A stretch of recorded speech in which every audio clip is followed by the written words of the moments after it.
Hi, I'm Graham Skidmore, self-proclaimed breaker of molds and builder of bridges. Great to meet you. This podcast is going to be about talking about the things that we all think and are sometimes comfortable to actually say and talk to with each other, or maybe only our small and closest group of friends, right? The goal with the different guests that we'll have is to help the listeners understand the science of themselves, the knowledge that they can gain by the journey that the guest is going to talk about. For example, right, there's plenty of subject matter experts and plenty of places to go about information and modalities, right?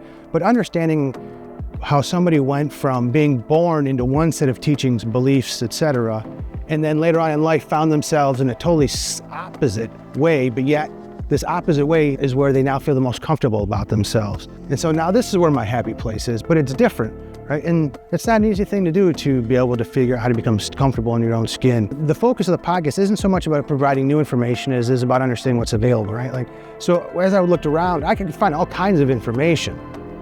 What I didn't know how to do was how to figure out if it was right for me, if it was making an impact on me, how to even know if the way I was reading and interpreting it was really what it was saying.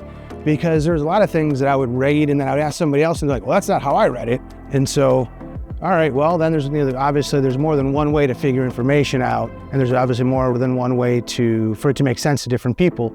And so the real value then is trying to figure out, how do we make sense of the information about it? How do we turn it into actionable information, into actions that can actually improve the quality of our life versus just, random trivia. So the types of people I'm looking forward to interviewing are those that have got very interesting and contrasting stories, those that have found comfort living their own life. In some cases, that means that they're plugged into society. In some cases, that means they've reclused.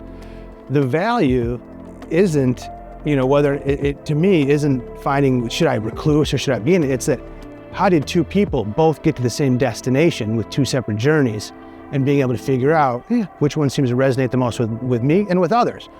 Because, if hurt people, heal people.